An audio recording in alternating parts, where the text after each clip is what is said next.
வணக்கம். விடுதலை Rajendran. Paris Olympic போட்டியில் ஹரியானா மாநிலத்தைச் சேர்ந்த மனு பாகர் என்ற பெண் துப்பாக்கி சுடுகிற போட்டியில் 3வது இடத்தை பெற்றிருக்கிறார். ஒரு பெண் துப்பாக்கி சுடுகிற போட்டியில் இப்படி ஒரு பதக்கத்தை வென்றிருப்பது நாட்டுக்கும் பெருமை, பெண் இனத்திற்கும் பெருமை. அதை நாம் நிச்சயமாக பாராட்டி வரவேற்க வேண்டும். ஆனால் அவர் ஒரு கருத்தை வெளியிட்டிருக்கிறார். தனது வெற்றிக்கு காரணம் பகவத்கீதை தான். நான் பகவத்கீதையை ஆழமாக படித்தேன். பலனை எதிர்பார்க்காதே, கடமையை செய். உன்னுடைய தலைவிதி உன் கையில் இல்லை. இலக்கு நோக்கி முன்னேறி செல். இந்த மூன்றும் என்னை ஊக்கப்படுத்தியது பகவத்கீதை தான் இந்த பரிசுக்கு காரணம் என்று அவர் கூறியிருக்கிறார். ஊடகங்கள் இதை கொண்டாடி இருக்கின்றன.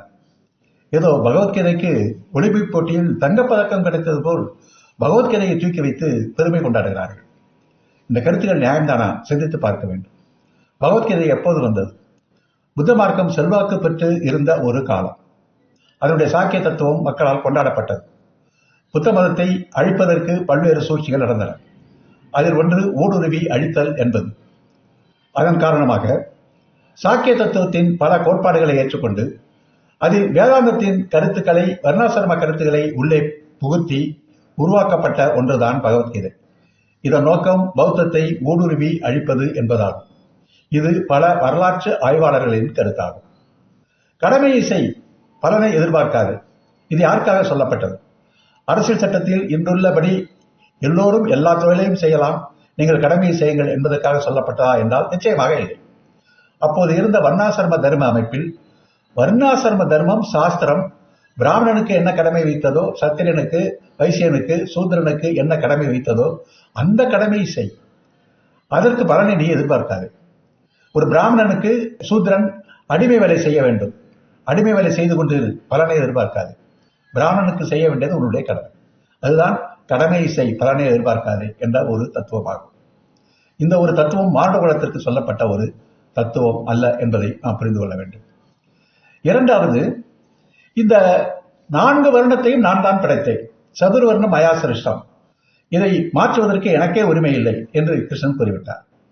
எனவே இந்த 4 தர்மத்தையும் என்னால் படைக்கப்பட்டது என்று அவர் சொல்லி இருக்கிற ஒரு நூல். இதற்கு சிலர் வியாக்கியானம் சொல்கிறார்கள். அவர் குணத்தின் அடிப்படையில் சொன்னார், பிறப்பின் அடிப்படையில் சொல்லவில்லை என்று. மறைந்த மூத்த காஞ்சி சங்கராச்சாரி சந்திரசேகரேந்திர சரஸ்வதி இதை கடுமையாக எதிர்த்தார். கிருஷ்ண பகவான் பிறப்பின் அடிப்படையில் தான் சொன்னார். குணம் என்பது மாறிக்கொண்டிருக்கிறது, வர்ணத்தை மாற்ற முடியாது. இன்றைக்கு நல்ல குணத்தில் ஒருவன் பிராமணனாகி அடுத்த மாதத்தில் வெறும் கெட்ட குணவனாகி சூத்திரனாகிவிட முடியாது. பிறப்பிலிருந்து இறப்பு வரை பிராமணன் தான், சூத்திரன் தான். எனவே குணங்களோடு அதை ஒப்பிட முடியாது என்பது சந்திரசேகர சரஸ்வதியுடைய ஒரு கருத்தாகும். பெண்களை பற்றி என்ன சொல்லியிருக்கிறது கீதை? பெண்களை பெற்றெடுத்த உறுப்புகள் பாவம் செய்த உறுப்புகள் என்று அது திட்டவட்டமாக கூறுகிறது. 9வது அத்தியாயம் 32வது பிரிவு. வர்ணாசிரம தர்மத்தில் பற்றி நான் தான் படைத்தேன் என்று சொல்வது 16வது அத்தியாயம் 23வது பிரிவு. இன்றைக்கு போர்க்களத்திலே இருக்கிற போரை தூண்டுகிற ஒரு இலக்கியம். போரிடு, உடல்தான் அழியும், ஆத்மா அழியாது. இதைதான் அர்ஜுனனுக்கு கிருஷ்ண பகவான் சொல்லுகிறார். ஆக போர் வெறியை தூண்டுகின்ற ஒரு இலக்கியம்.